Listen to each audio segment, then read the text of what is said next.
περάσει μέρα, άντε να περάσει μέρα, άντε να περάσει μέρα και να έρθει το δειλινό. Άντε να περάσει νύχτα, άντε να περάσει νύχτα, άντε να περάσει νύχτα και να έρθει το πρωινό.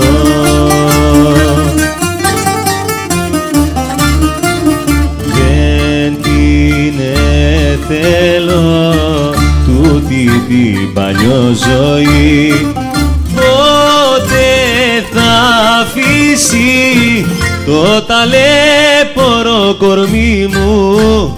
Δε μελετάω τη δική σας τη ζωή, μυριολογάω την αχάριστη δική μου την παλιό ζωή μου.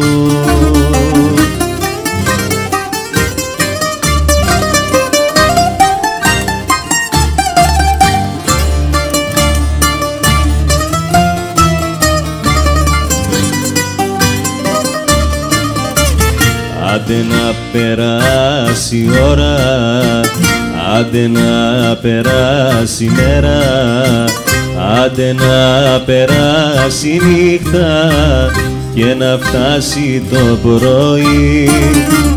Κράτα να περάσουν μέρες, κράτα να περάσουν νύχτες, κράτα να περάσουν χρόνια, να περάσει κι η ζωή.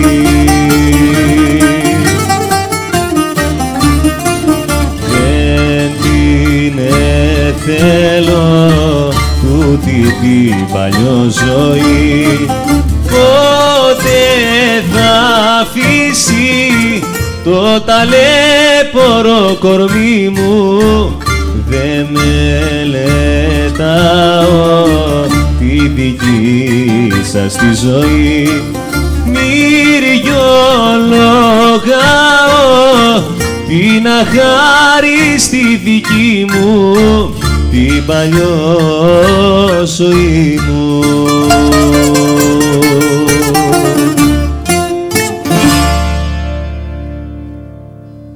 Το λαϊκό τραγούδι αυτή τη στιγμή έχει φτάσει εδώ που έχει φτάσει. Ξεκίνησε, να πούμε ότι ξεκίνησε από το Μάρκο, ήταν τα ρεμπέτικα για να συνονογιόμαστε. Μετά τον πόλεμο, να το πούμε, μετά τον πόλεμο δημιουργήθηκαν αυτοί οι πολύ μεγάλοι συνθέτες. Όλα αυτοί. Έχουν φτάσει λοιπόν οι τελευταίοι δημιουργοί που γράψαν πολλά λαϊκά τραγούδια. Είναι ο Νικολόπουλος, ο Πολυκαθριώτης, μετά γράφει ο Κορακάκης. Ναι. Αυτά τα τραγούδια που γράφουν αυτοί οι άνθρωποι μέχρι σήμερα, γράφουν οι μαθητές σου. Ναι, ναι. Αυτά πού να πάνε. Ποια η τύχη θα έχει τώρα από εδώ και πέρα. Εγώ δεν πιστεύω ότι υπάρχει από εδώ και πέρα. Άρα πρέπει να υπάρξει, να το δημιουργήσουμε. Όχι, όχι, δεν κατάλαβες τι λέω. Δεν υπάρχει από εδώ και πέρα. Είναι ένα είδος εντός εισαγωγικών μουσικής, το οποίο θα πορευτεί. Αν μείνει σε τοπικό επίπεδο, χάθηκε. Αυτό το λες για το μπουζούκι τώρα. Όχι, και για το τραγούδι. Μα το τραγούδι για να φύγει από την Ελλάδα δεν πρέπει να τραγουδάμε ελληνικά. Γιατί είμαστε 10 εκατομμύρια και άλλοι είναι 300. Όχι, όχι. Το τραγούδι και παλιά αδικούμε μια κοινωνία, τους μισούς δημιουργούς οι οποίοι ήταν στιχουργοί. Εγώ δεν νομίζω ότι η μουσική. Μα συμφωνώ μαζί σου, γι' αυτό είπα για τα ελληνικά. Το έφτιαξαν. Πού είναι οι στιχουργοί σήμερα. Πού είναι ο Βάραλης, πού είναι οι Σεφέρες, πού είναι ο Ρίτσος, πού είναι ο Ελίτες. Αυτοί είναι μόνο οι ποιητές που είπες. Υπήρχαν και οι άλλοι. Όχι, πιάνω από αυτούς τους μεγάλους που γίνανε τα μεγάλα έργα. Σήμερα. Κοίταξε και η Παπαγιανοπούλου έγραψε καταπληκτικά πράγματα. Παπαγιανοπούλου, μην ξεχνάς όμως ότι ήταν δασκάλας την εποχή εκείνη, ήταν λόγια. Ήταν δασκάλας την εποχή στην Κωνσταντινούπολη. Δεν διαφωνώ καθόλου. Άρα ο Βίργος τι είναι, δεν είναι δικηγόρος. Δεν είναι δικηγόρος, αλλά είναι μορφωμένος άνθρωπος. Θέλω να σου πω. Ναι, βεβαίως. Λοιπόν, ποιο το φτιάξανε το ελληνικό. Πού είναι το τραγούδι τώρα, στο Τζιζάνι που έγραψε τη μουσική ή τα λόγια που πήρα και τα φτιάξανε. Σε όλα, εγώ πιστεύω. Έτσι. Μην αδικούμε μια ομάδα. Όχι, όχι, συμφωνώ. Γιατί συνέχεια ακούω μουσικός και μεγάλο. Όχι, όχι, εγώ είπα για τους τύπους. Άρα σήμερα, επειδή έχουν πάρα πολύ ανεβασμένο πνευματικό επίπεδο, αντιπέρασε το τώρα. Όταν τότε έκανε ένα ο Καζατζίδης, έκλαιγε όλη η Γερμανία και μισή Ελλάδα. Δεν ξέρω σήμερα αν ήταν Στέλιος και τραγουδούσε, αν θα μπορούσε να έχει αυτό. Κοίταξε όμως, εδώ πρέπει να λάβουμε υπόψη μας και κάτι που γίνεται. Ότι τα μέσα μαζικής ενημέρωσης παίζουν όλα τα είδη μουσικής εκτός από τα μπουζούκια. Δεν έχει αυτό, σου πω κάτι. Πες μου. Όταν ένα οριμάς μέσα, το είπα και προηγουμένως. Μου το είπες αυτό Δεν προηγουμένως. πάνε να το κλειδώσουν όπου θέλεις. Μου το είπες αυτό προηγουμένως, αλλά αυτό το λες εσύ και εγώ. Τα παιδιά τα σημερινά δεν ξέρουν το όνομα Απόστολος Χατζηχρήστος. Ωραία, άμα τους πεις για Χατζηχρήστο, νομίζω ότι μιλάμε για τον ηθοποιό. Ούτε και ο Ρουβά ακούνε όμως. Ναι, το καλό, αν δεν είναι μόνο αυτά τα άθρα το καλό, αν σήμερα γινόταν, να είσαι σίγουρος ότι θα πήγαινε σε όλες τις οικογένειες χωρίς να υποθεί πουθενά στα μέσα μαζικής ενημέρωσης. Γιατί και τα μέσα μαζικής ενημέρωσης έχουν κάνει ένα έγκλημα. Πολλά έχουν κάνει. Όχι, ένα για να με ενδιαφέρει με ένα. Υπάρχουν εκπομπές που παίρνουν παιδιά, ενώ θα μπορούσαν να πάρουν παιδιά από τα οποία είναι φτιαγμένα, όλα τα παιδιά εδώ που ήρθαν σήμερα και με τιμήσανε, είναι φτιαγμένα όλα. Θα μπορούσαν να πάρουν στα διάφορα reality που βγαίνουν, να είναι μορφωμένοι, να βγει ποιος θα βγει πρώτος, αλλά να έχει και συνέχεια. Πού είναι το? Άρα λοιπόν οι άνθρωποι που τα καλούν τα παιδιά, αυτούς που καλούν τέλος πάντων, δεν έχουν σχέση. Δεν έχουν σχέση με το αντικείμενο. Υπάρχει πολύ πληθώρα από πίσω τέτοιο. Δεν διαφωνώ καθόλου. Είναι η εποχή που υπάρχουν περισσότεροι μπουζουξίτες από οποιαδήποτε άλλη εποχή. Ναι. Είναι. Είναι η εποχή που ακούγονται λιγότερα μπουζούκια από οποτεδήποτε. Όχι. Είναι. Όχι. Πού στο ραδιόφωνο? Βέβαια και στην τηλεόραση. Τι παίζεται κάτω? Συμφωνώ σε αυτό. Συμφωνούμε. Εκεί είναι όλο. Συμφωνώ ότι εκεί είναι όλο. Δεν μπορώ εγώ να σου πω, εγώ ξεκίνησα από χωριά που είναι από το Παλαμά Καρδίς που σου είπα. Τότε ήμουν το μόνο μπουζούκι, σαν μικρός επισυρικάς, και πιστεύω πάνω από 500 άτομα που ασχολούνται με το μπουζούκι. Τι να τα κάνω εγώ τα μέσα μαζικής ενημέρωσης? Συμφωνώ μαζί σου. Αυτό είναι για τους απαισιόδοξους όσον αφορά το μέλλον του μπουζουκιού. Για τους αισιόδοξους είμαστε εμείς. Εμείς είμαστε από τους αισιόδοξους. Αυτό λέω να το στείλουμε το μήνυμα στους απαισιόδοξους. Γιατί είναι κάποιοι που λένε έχει κλείσει ο κύκλος και κάτι τέτοιες. Ένα όργανο, αν το προσέξουμε, δεν έχει ποτέ τέλος. Δεν έχει τέλος. Είναι ατελείωτο.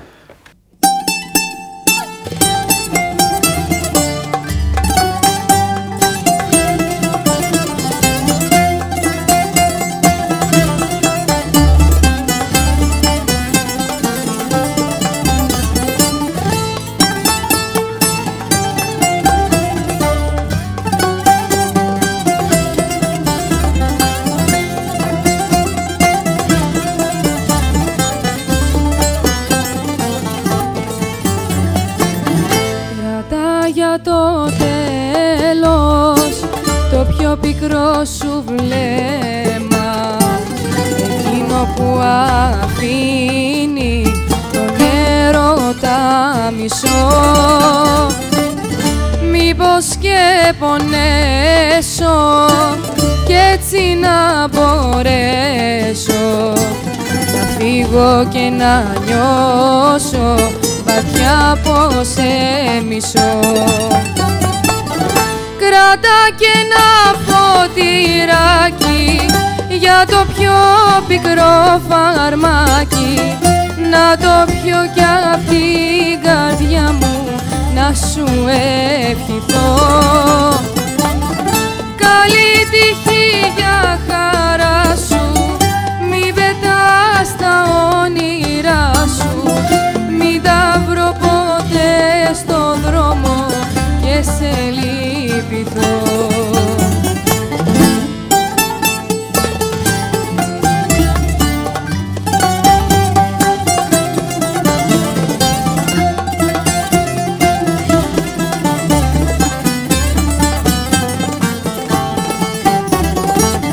Κρατά για το τέλος το πιο μεγάλο μίσος, και τότε εγώ ίσως μπορώ να σ' αρνηθώ. Να μπορώ να λέω κοίτα με δεν κλαίω, πως έμαθα να κάνω αλλά δεν θα χαθώ. Κράτα και ένα ποτηράκι για το πιο πικρό φαρμάκι, να το πιω κι απ' την καρδιά μου να σου ευχηθώ. Καλή τύχη για χαρά σου, μη πετάς τα όνειρά σου, μην τα βρω ποτέ στο δρόμο και σε λυπηθώ.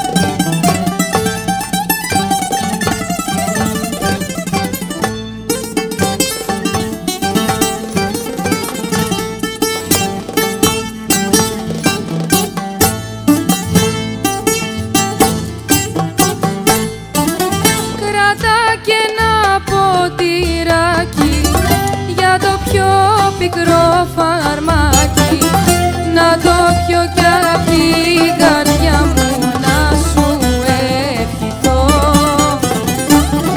Καλή τύχη για χαρά σου, μη πετάς τα όνειρά σου, μη τα βρω ποτέ στο δρόμο και σε λυπηθώ.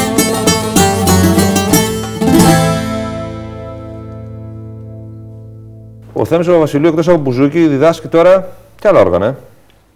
Κοίταξε, θέλω να επεκταθώ λίγο εκεί στη διδασκαλία. Εγώ μπορώ να διδάξω, επειδή ξέρω οργανογνωσία, οποιοδήποτε όργανα. Αλλά δεν το κάνω αυτό. Εγώ μπορώ να διδάξω κιθάρα, κλαρίνο που μου αρέσει και βιολί, τίποτα άλλο.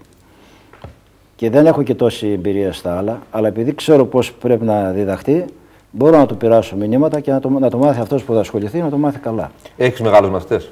Ναι. Σε ηλικία. Ναι, μικρούς, από 12-13 μέχρι 73.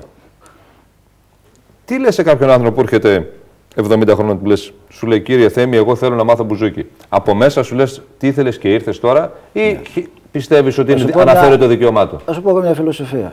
Αν ζήσει ένα μέσο όρο ζωής ο άνθρωπος, πες ότι 80 χρονών, 3-8-24, γύρω στις 30.000 μέρες. Έτσι. Ναι. 30.000 μέρες τι είναι, δεν καταλάβω. Και μία μέρα να έχει να ζήσει, έχει μέλλον. Ποτέ δεν είδα κανέναν εγώ έτσι. Κάτσε κάτω, έχεις όρεξη να το αλλάξει τα φώτα. Κάτσε και μάθω. Και αν μπορείς να γίνεις και δήμονας, βγες και παίξεις κιόλας. Πρέπει να είσαι δήμονος για να παίξεις? Να γίνει. Όχι, πρέπει να είναι κάποιος δήμον για να παίξει. Βέβαια, αυτό που γίνεται στα μαγαζιά που πάνε και άλλος είναι μαθηματικός, άλλος φυσικός και χωρίς να κάνει τίποτα, παίρνουν μια κιθάρα και πάνε και τα σκοτώνουν τα τραγούδια. Είναι συνηθισμένο έτσι. Δεν είναι καλό αυτό. Ενώ θα μπορούσε να έχει γίνει μέριμνα γι' αυτό. Ποια είναι η μέριμνα?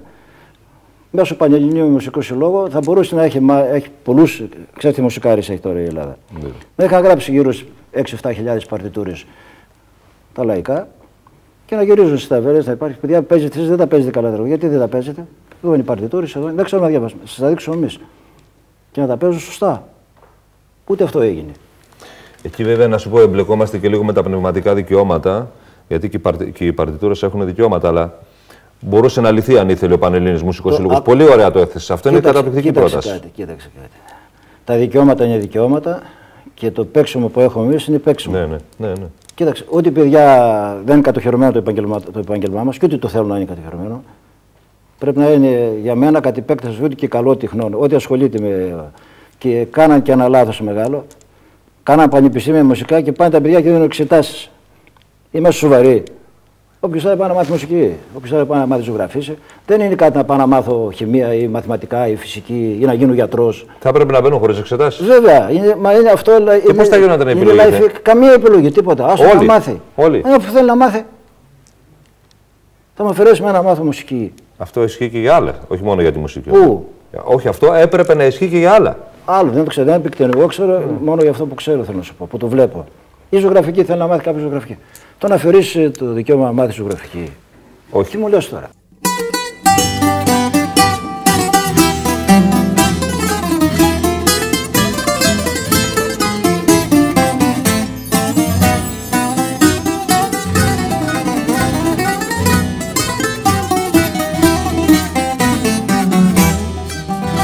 Αργά, αργά, βαριά, βαριά, ακούω στο σκοτάδι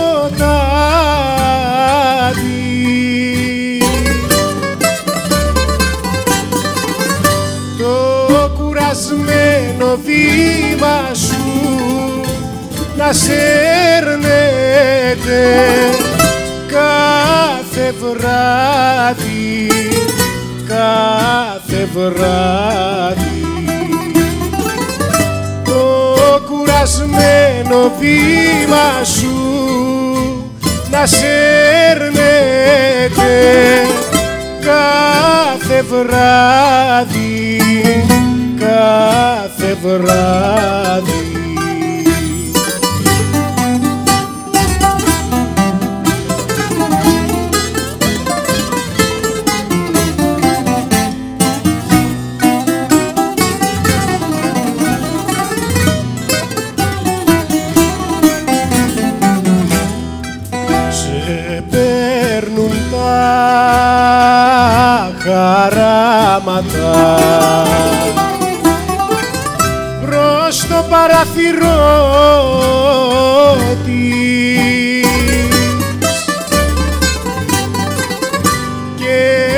παράπονο πικρό της τραγούδας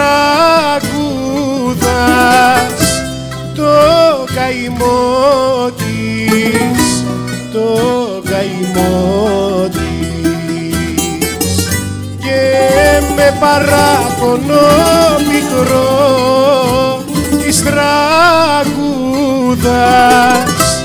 το καημό της, το καημό της.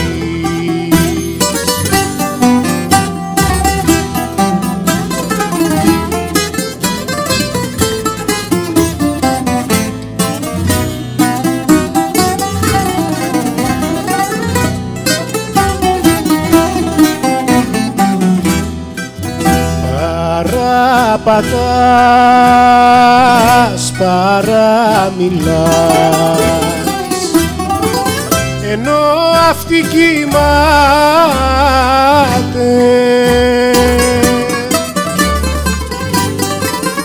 Μη τυραννιέσαι άδικα και μη πονάς, δεν λυπάται, δεν λυπάται. Μη τυραννιέσαι άδικα και μη πονάς, δεν λυπάται, δεν λυπάται.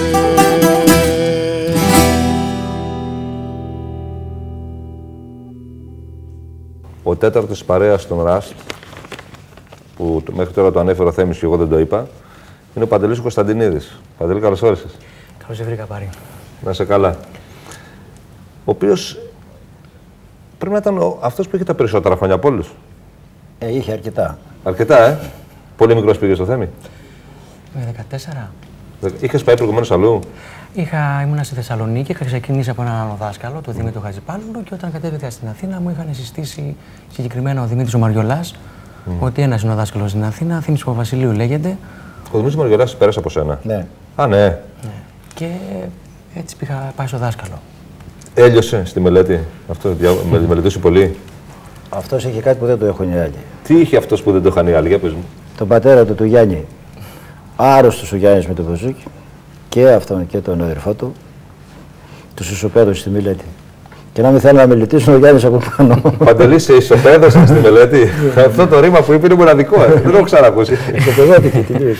Ήταν ο Γιάννης από πάνω. Υπήρχε πίεση. Έριξε τον πατέρα, όχι πίεση. Όχι πίεση. Ο Σιβντάς, ο πατέρας. Είχε μεράκι να φτιάξει το γιο του μπουζουξί. Καλό μπουζούκι. Καλό. Και έγινε. Έγινε καλός. Ναι. Έχει καλύτερος. Τι καλό έχει ο Παντελής? Τι πιστεύεις ότι είναι αυτό που έχει ο Παντελής, δηλαδή το χαρακτηριστικό του? Το χαρακτηριστικό που έχει ο Παντελής, σαν παίχτης, ναι, σαν παίχτης. Να σου πω τι δεν έχει. Τι δεν έχει? Τι δεν έχει είναι ότι δεν κάθεται να γράψει, δεν κάθεται να στρώσει. Να γράψει τραγούδια. Δεν κάθεται να φτιάξει. Κάποια θα μπορούσε, αν ήταν λίγο πιο δραστήριος, να έχει καλύτερα αποτελέσματα. Ναι. Γύρω από τον εαυτό του. Μεγάλες ικανότητες. Μεγάλες. Απεριόριστες. Γιατί εσύ δεν μεταβείς το καλό της που λέει ο δάσκαλος? Έχετε ξεκινήσει και λέτε και ίδιος για μένα και αισθάνομαι λιγάκι. Τι αισθάνεσαι?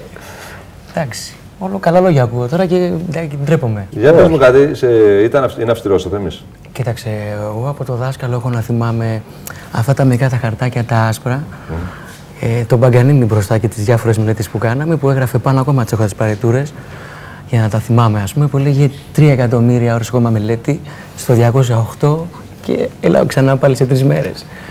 Ναι, μελέτη, πολύ. Δεν μου λες, Παντελή, αυτά που σου έδινε τώρα ο δάσκαλος, τότε ο δάσκαλος να παίξεις, ναι. Τώρα μαγατής τα παίζεις? Μπα. Γιατί? Είναι δύσκολα?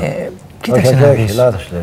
Δεν υπάρχει μπα. Αν καθίσει και αν θα καθίσω να επανέλθει, θα τα παίξω. Ναι. Και θα τα παίξει και καλύτερα. Απλά πρέπει να κάτσεις λίγο να μελετήσεις. Τότε ήμουν σε φάση που ήμασταν καθημερινά, ας πούμε. Δηλαδή το ότι σε πρόβες απίστευτες. είπε τον πάτο σου εύκολα. Και ότι παίζει τώρα με μεγάλα ονόματα, εμφανίζεται από εδώ από εκεί. Είναι καλύτερα ή χειρότερα? Όχι, θα ήταν χειρότερο, γιατί είναι χειρότερα αυτό. Ποιο? Γιατί τον πά που είπε ότι δεν θα καθίσω. Γιατί οι ικανότητες υπάρχουν, αλλά τι κάνεις όταν τους εκπαιδεύεις ένα βαθμό δυσκολίας 100 μουσικά και γυρίζεις πίσω και στα λαϊκά είναι 10-15 σε σχέση με αυτό που μαθαίνω, μετά πέφτει. Είναι τσακάλια, είναι τέτοια, αλλά δεν είναι εκεί που ήτανε. Ναι. Μπορεί όμως να Όταν μπαίνεις σε μια, πώς το πούμε τώρα, μια μελέτη, μια διαδικασία μελέτης, μια μέθοδο μελέτης και είσαι σε καθημερινή βάση, άσχετα τι παίζεις στη δουλειά, είσαι μικρός, έχεις όρεξη, γίνει πάρα πολλά στη μέση, υπάρχει συνέχεια ο θαυμασμός, να κάνουμε και αυτό, να κάνουμε και εκείνο, να κάνουμε και τ' άλλο. Μπαίνεις σε μια κατάσταση, ας πούμε, άθελά σου και προχωράς συνέχεια. Όταν κάποια στιγμή φεύγεις από αυτό και μετά μπαίνει το θέμα μόνο δουλειά, επιβίωση δηλαδή. Ναι, αρχίζουν τα πράγματα και διαφοροποιούνται. Αρχίζουν δουλειά και τα πράγματα και καλμάρουν. Αλλά τον Μπάτο είπα από την πλευρά ότι όχι ότι δεν υπάρχει περίπτωση. Άμα ξαναβάλεις πάλι τον εαυτό σου σε κατάσταση τέτοια, έτσι δεν είναι. Ναι. Ούτε ο Παντελής τραγουδάει. Και αυτό. Ένα από τα μειονεκτήματα που έχει. Όχι, όχι. Εντάξει, όμως ήμουν καλός μαθητής. Και θα το βρει και μπροστά του. Ήμουν καλός όμως αυτό. Τι μου έλεγε το έκανα. Παρά που δεν ντρεπόμουν, ας πούμε, και δεν ήθελα, μου έλεγε θα τραγουδήσεις. Εντάξει. Κοίταξε, ας σου πω κάτι. Αυτά τα 4 παιδιά που φτιάξαν το Σράστ, που είναι το Ράστ, έχουν μια ευκαιρία να παίζουν όπου θέλουν μεμονωμένα, αλλά αν τραγουδούσαν, γιατί πας τώρα βλέπεις το Σράστ παίζουν μισή ώρα, ή 1 ώρα, ή 2 ώρες σε όλα. Δεν μπορεί να κρατηθεί ένα μαγαζί έτσι. Αν είναι μουσικάρες. Θα είχαν τη μοναδική δυνατότητα. Θα είχαν τη μοναδική δυνατότητα να παίζουν και μαζί και να τραγουδάνε. Να παίζουν και μαζί και να τραγουδάνε και να είναι μέχρι τα 70. Κάτι ξεχωριστό. Και αυτό το συνιστώ και το συμβουλεύω να το κάνω. Γιατί μπορούν. Αυτό που κάνανε ο Σράστ, ο Παντελής, ο Γιώργος, ο Θανάσης και ο Νίκος. Επανάσταση. Επανάσταση. Το θεωρείς επανάσταση? Ναι. Το θεωρώ επανάσταση αυτό που είπα πριν. Συναδελφικότητας, δουλειάς. Και μόχθου. Και μόχθου και γνωριμίας μαζί. Ταιριάξαν τα χνότητα, ταιριάξαν οι χαρακτήρες τους και κοίτα τι βγήκε. Και ας σκέψου όταν γινόταν παντού, τι θα είχαμε να ακούσουμε. Θα ήταν πολύ βέβαια. Επανάσταση, όπως το πες. Άλλωστε, ναι. Ας ήταν άλλα 10 συγκροτήματα σαν το Σράστ, 20, 30, να υπήρχε δουλειά και όρεξη, τι θα έβγαινε. Στους μαθητές σου λες να κάνουν τέτοια συγκροτήματα, Ναι, να κάνουν ομάδες? Πάντα τους λέω αυτό. Αλλά δεν βγαίνει. Το ρωτούσατε όταν κάνατε τους Ράστ? Πήγατε, τον βρήκατε? Όχι, νομίζω πως αυτό ήταν μια έκπληξη που κάναμε σε όλους μας. Και καλέσατε το. Ναι. Εσύ πήγες και τους είδες κατευθείαν χωρίς να ξέρεις τίποτα? Όχι, ήξερα ότι γίνεται. Αλλά δεν είχα ακούσει τι κάνανε. Δεν άκουσε κανένας τι κάνουμε. Απλά Πώς σου φάνηκε όταν πήγες και τους είδες? Σε εντυπωσίασαν? Με εντυπωσίασαν σαν τύπο δουλειά αυτό που περίμενα εγώ χρόνια. Ότι επιτέλους έγινε. έγινε. Να πάει εκεί. Ένα βήμα δηλαδή. Όχι ένα βήμα, αυτό ήταν άλμα. Ένα άλμα. Και είναι καλό αυτό να γίνεται, να επαναλαμβάνεται. Ναι, για να επαναλάβουμε τώρα αυτά που είπαμε στον Παντελή, πρόσεξε Παντελή, μέχρι την επόμενη φορά που θα έρθουμε, θα πρέπει να τραγουδάς και να παίζεις τα σημειωματάκια του δάσκαλου. Μην ξανακούσω μπα. Μην ξανακούσω μπα. Καλημέρα, πρόσεχε. Σας ευχαριστώ πολύ, Παντελή. Και εγώ ευχαριστώ. Να είστε καλά. Ευχαριστώ. Να είστε καλά. Θα μιλήσουμε με τον δάσκαλο. Να είσαι καλά, ρε. Χαιρετισμούς, κύριε Φωτεινίδη. Να είσαι καλά, να είσαι καλά.